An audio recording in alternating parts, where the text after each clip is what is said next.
शाकाहार बनाम मांसाहार। शाकाहार और मांसाहार के समर्थकों के बीच एक बहस चलती रहती है। मुझसे अक्सर पूछा जाता है कि बेहतर क्या है। शाकाहारी ज्यादा पवित्र होने का नाटक करते हैं, जबकि मांसाहारी अपने आप को अधिक मजबूत और दुनिया के लिए उपयुक्त मानते हैं, क्योंकि वे धरती के सारे जीवों को अपने आहार की तरह देखते हैं। भोजन के चुनाव को लेकर बेहिसाब दलीलें और सिद्धांत प्रस्तुत किए जा चुके हैं। योग के अनुसार हम जो भोजन करते हैं उसका धर्म, दर्शन, अध्यात्म या नैतिकता से कुछ भी लेना देना नहीं है। सवाल केवल इस बात का है कि हमारा शरीर जिस किस्म का है वह भोजन उसके अनुकूल है या नहीं। यह अनुकूलता कई चीजों पर निर्भर करती है। अगर आपकी सर्वोच्च आकांक्षा बहुत बलशाली होने की है तो आपको कुछ विशेष प्रकार के भोजन करने होंगे। यदि आप चाहते हैं कि आपका शरीर ऐसा हो जिसमें एक उच्च स्तर की बुद्धि हो, या एक ऐसा शरीर जिसमें खास स्तर की सतर्कता, जागरूकता और फुर्ती हो, तो उसके लिए दूसरे किस्म के भोजन करने होंगे। यदि आप इस तरह के व्यक्ति हैं जो केवल सेहत और जीवन के सुखों से संतुष्ट नहीं होते, बल्कि आप चाहते हैं कि आपका शरीर पूरा ब्रह्मांड अपने भीतर समाहित करने के लिए पर्याप्त ग्रहणशील हो, तो आपके खाने पीने का तरीका एकदम अलग होना चाहिए। अपनी आकांक्षा के अनुसार आपको अपना भोजन तय करना होगा, या अगर आपकी इच्छा में ये सभी आयाम शामिल हैं तो आपको एक उचित संतुलन ढूंढना होगा। यदि अपनी व्यक्तिगत इच्छाओं और आकांक्षाओं से हटकर बात करें तो यह शरीर किस प्रकार के ईंधन के लिए बना है। हम सभी को सबसे पहले इसी पर ध्यान देना चाहिए। खाने में बदलाव, सुधार और उसे अपनाने की बातें बाद में होनी चाहिए। यदि बात केवल जीवन संरक्षण की हो तो आप जो चाहे खाइए, किंतु जब जीवन संरक्षण कोई मुद्दा ना हो और आपके पास विकल्प हो तो यह आवश्यक है कि आप सोच समझ कर खाएं। आप अपनी जीभ की विवशताओं द्वारा संचालित ना हो, बल्कि अपने शरीर की बुनियादी संरचना का आधार पर भोजन करें। अगर आप पशु जगत को देखें तो आप उन्हें शाकाहारी और मांसाहारी वर्गों में बांट सकते हैं, यानी जो वनस्पतियां खाते हैं और दूसरे जो मांस खाते हैं तथा दूसरे जानवरों का शिकार करते हैं। जीवों के इन दो वर्गों के बीच उनकी शारीरिक संरचना और प्रणाली में मौलिक अंतर होता है। चूंकि हम भोजन की बात कर रहे हैं तो उनके पाचन तंत्र पर गौर करना उचित होगा। पूरी आहार नली होंठ से लेकर गूदा द्वार तक पाचन तंत्र का हिस्सा है। यदि आप इस नली के एक छोर से दूसरे छोर तक जाएं तो पाएंगे कि शाकाहारी और मांसाहारी जीवों में कुछ बड़े मौलिक अंतर होते हैं।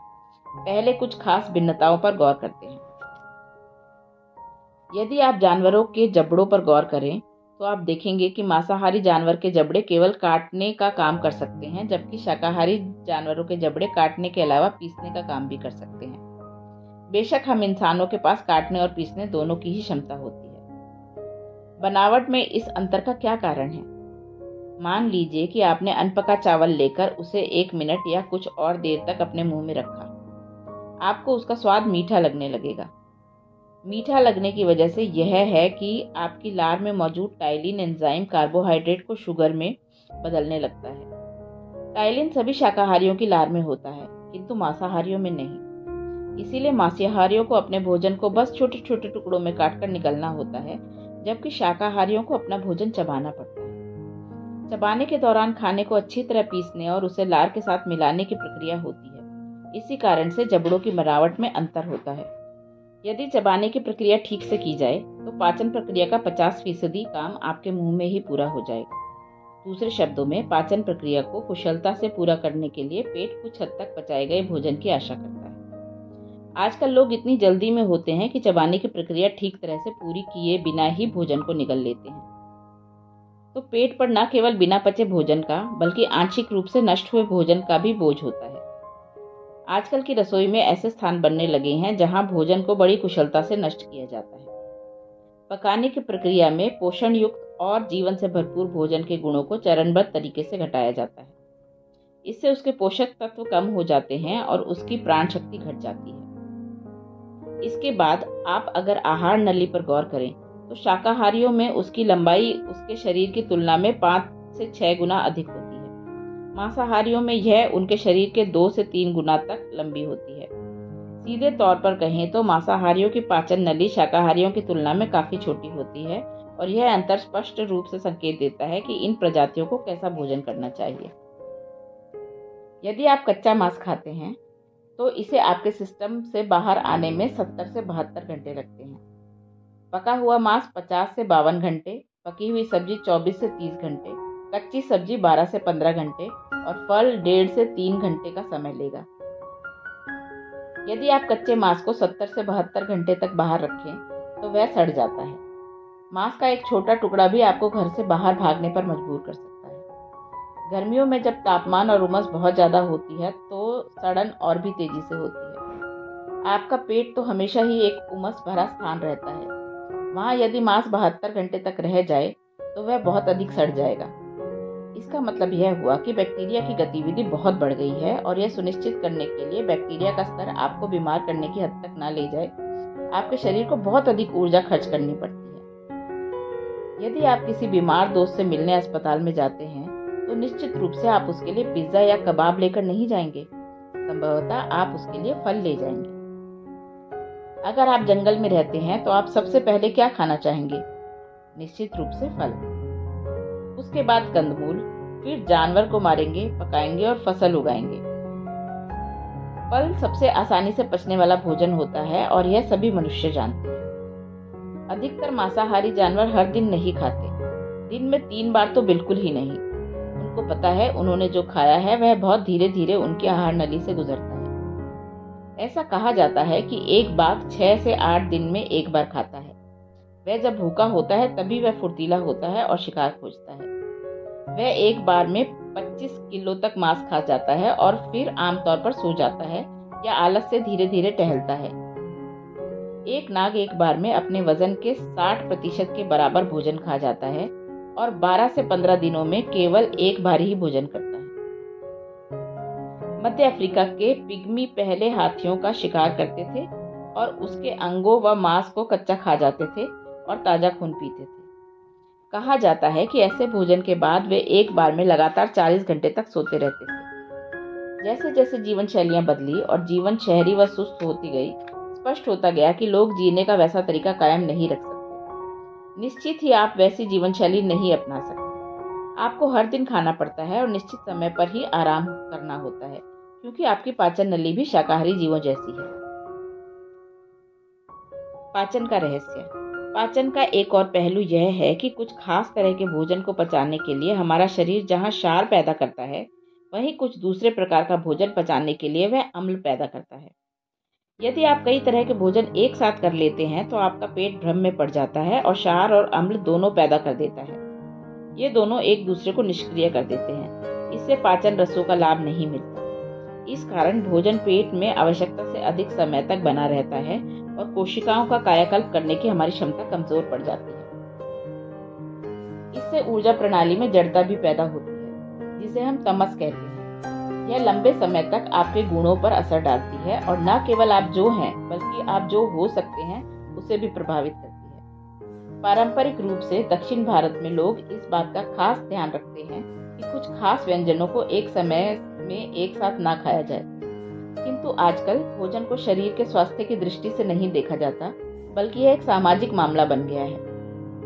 लोगों के लिए बफे भोज में व्यंजनों की संख्या और विविधता अधिक महत्वपूर्ण मानी जाती है, न कि शरीर का पोषण और स्वास्थ्य। प्रश्न यह नहीं है कि क्या ना खाएं, बल्कि यह है कि क्या खाएं और कितनी मात्रा में खाएं। यह नैतिकता का मुद्दा नहीं है, यह जीवन की समझ का मामला है। शहरी जीवन से जूझने के लिए आपको चुस्त दुरुस्त दिमाग की जरूरत पड़ती है। साथ ही शरीर और मन के बीच संतुलन बनाए रखना पड़ता है। और आप में से कुछ की आध्यात्मिक आकांक्षाएं भी हैं, चाहे वे कभी कभार ही क्यों न जगती हो। तो प्रत्येक व्यक्ति को अपने भोजन में संतुलन लाना चाहिए। यह किसी शपथ से नहीं, बल्कि निरीक्षण और जागरूकता से किया जाना चाहिए। यह महत्वपूर्ण है कि आप भोजन को लेकर झक्की ना बने। आपको हर वक्त भोजन को लेकर परेशान नहीं होना चाहिए। इस धरती पर हर जीव जानता है कि उसे क्या खाना चाहिए और क्या नहीं। फिर मनुष्य को क्या समस्या है? उसकी समस्या यह है कि भरपूर ध्यान देने की बजाय वह बहुत अधिक जानकारी हासिल कर लेता है। योग विज्ञान वास्तव में मनुष्य की आंतरिकता पर कार्य करता है। मानव तंत्र के विज्ञान की गहन समझ के कारण यह विज्ञान बाद में कई शाखाओं में बंट गया। उनमें से एक है आयुर्वेद पद्धति, जिसकी लोकप्रियता आधुनिक समय में फिर से बढ़ रही है। आयुर शब्द का अर्थ है जीवन काल और वेद का अर्थ है विज्ञान या ज्ञान। तो आयुर्वेद जीवन काल को लंबा करने का विज्ञान है। यह पद्धति स्वास्थ्य प्राप्त करने और मानव तंत्र की गड़बड़ियां ठीक करने के लिए बाहरी वनस्पति जीवन और धरती के तत्वों का इस्तेमाल करती है। इस तरह की ज्ञान प्रणाली का उद्देश्य उन लोगों की सहायता करना था जो अच्छा स्वास्थ्य प्राप्त करने के लिए आवश्यक योग अभ्यास करने में असमर्थ थे। साधना। प्रतिदिन भोजन करने से कुछ मिनट पहले 1 चम्मच देसी घी खाने से आपका पाचन तंत्र कमाल का हो जाता है। अगर आप घी को चीनी के साथ लेते हैं, जैसा कि मिठाई में होता है, तो यह पचकर वसा का रूप ले लेता है। किंतु बिना चीनी के साथ घी का सेवन करने से यह पाचन नली को साफ, चिकना और स्वस्थ रख सकता है। इसके साथ ही मलाशय की सफाई का प्रभाव तुरंत आपकी त्वचा में एक चमक और जीवंतता के रूप में दिखेगा। जो लोग दूध के उत्पादों का सेवन करना पसंद नहीं करते, वे लोग भी इसे आजमा सकते हैं, क्योंकि घी आपके सिस्टम से लगभग बिना पचे ही बाहर निकल जाता है। उपवास का महत्व। यदि आप शरीर के स्वाभाविक चक्र पर गौर करते हैं, तो आप पाएंगे कि मनुष्य का शरीर तंत्र 40 से 48 दिनों के एक चक्र से गुजरता है। इस चक्र को मंडल कहते हैं। प्रत्येक चक्र में 3 दिन ऐसे होते हैं जब आपके शरीर को भोजन की आवश्यकता नहीं होती। यदि आप अपने शरीर के काम करने के तरीके के बारे में सचेतन हैं, तो आप इस बात के प्रति जागरूक हो जाएंगे कि किस खास दिन आपके शरीर को भोजन नहीं चाहिए। वह दिन आप बिना किसी प्रयास के भोजन के बिना गुजार सकते हैं। यहाँ तक कि कुत्तों और बिल्लियों को भी यह ज्ञान होता है। किसी खास दिन वे भी भोजन नहीं करते। जिस दिन शरीर कहता है कि आज भोजन नहीं चाहिए, वह दिन सफाई का दिन होता है। क्योंकि अधिकतर लोगों को यह ज्ञान नहीं होता कि किस दिन उन्हें बिना भोजन के रहना है, अतः भारतीय कैलेंडर के अनुसार एकादशी का दिन तय किया गया था। चंद्रमास के 11वें दिन को एकादशी कहते हैं और यह हर 14 दिनों में एक बार आता है। पारंपरिक तौर पर इस दिन को उपवास का दिन माना गया है। ऐसे लोग जो मेहनत का काम करते हैं और भोजन के बिना नहीं रह सकते, या वे लोग जिनके पास इसे सहारा देने के लिए उपयुक्त आध्यात्मिक अभ्यास नहीं है, वे फलाहार कर सकते हैं। यदि आप अपने शरीर और मन को पर्याप्त तैयार किए बिना जबरदस्ती उपवास करते हैं, तो आप अपने स्वास्थ्य को केवल हानि ही पहुंचाएंगे।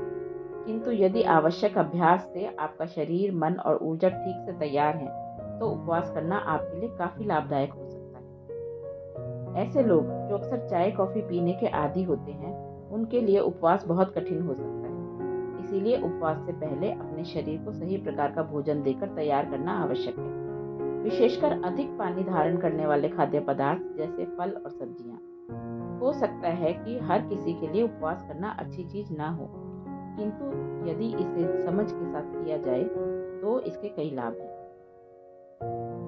योग का पूरा उद्देश्य और प्रयास भौतिक शरीर के सुरक्षा कवच को एक विशाल संवेदी शरीर के लिए खोलना है। उपवास के पीछे यह तर्क दिया जाता है, यह बिना कुछ खाए स्वयं को पोषित करने का एक तरीका है। आजकल इसे विष मुक्त करने की प्रक्रिया की तरह लिया जा सकता है, किंतु आंतरिक मूल कारण वही है। इसी कारण इस दुनिया में प्रत्येक आध्यात्मिक परंपरा ने अपने अनुयायियों के लिए उपवास के कुछ दिन निर्धारित किए हैं। योग की परंपरा में उपवास का दिन चंद्रमा के चक्र पर निर्धारित किया गया है। ऐसा इसीलिए है क्योंकि पानी, हवा और सूर्य की रोशनी से ऊर्जा को आत्मसात करने की आपकी क्षमता चंद्र चक्र के कुछ खास दिनों में अधिक होती है। कुछ धर्मों में उपवास के दिन घोर ग्रीष्म ऋतु में निर्धारित किए गए थे, जब मनुष्य द्वारा पानी की खपत और सूर्य की तेजी स्वाभाविक रूप से अधिक होती है। मेरी परदादी को, जो एक शानदार वृद्ध महिला थी, जो लोग अच्छे से नहीं जानते थे, उन्हें सनकी समझते थे। परदादी अक्सर अपना खाना चींटियों और गौरैयों को खिला देती थी। ऐसा करते वक्त उनकी आंखों से आनंद के आंसू चेहरे पर बहते रहते। उनके आसपास के लोग उनसे कहते थे, दादी आप खुद क्यों नहीं खाती? उनका उत्तर होता था, मेरा पेट भर गया। किंतु उनको सलाह देने वाले वे सब लोग उनसे काफी पहले ही गुजर गए। उन्होंने 113 वर्ष की अविश्वसनीय आयु तक जीवित रहकर शरीर त्यागा। मेरी माँ भी ऐसा किया करती थी। हर दिन नाश्ता करने से पहले वे एक मुट्ठी नाश्ता लेकर चींटियों को खिलाने के लिए उन्हें खोजती थी। उसके बाद ही वे नाश्ता करती थी। कई परिवारों की महिलाओं के बीच ऐसी परंपरा कायम है। चींटी आपके आसपास की सबसे छोटी जीव है। अक्सर लोग उसे नगण्य समझते हैं, तो इसी कारण से आप चींटी को पहले खिलाते हैं। आप किन्हीं देवताओं और दिव्यलोक के दूसरे प्राणियों को अर्पण नहीं करते, बल्कि चींटियों को करते हैं। यह धरती उनकी भी उतनी ही है जितनी आपकी है। आप यह समझते हैं कि इस धरती पर हर प्राणी को जीने का उतना ही अधिकार है जितना आपका है। यह जागरूकता चेतना के साथ विकास के लिए एक अनुकूल वातावरण बनाने में मानसिक और भौतिक रूप से सहायता कर सकती है।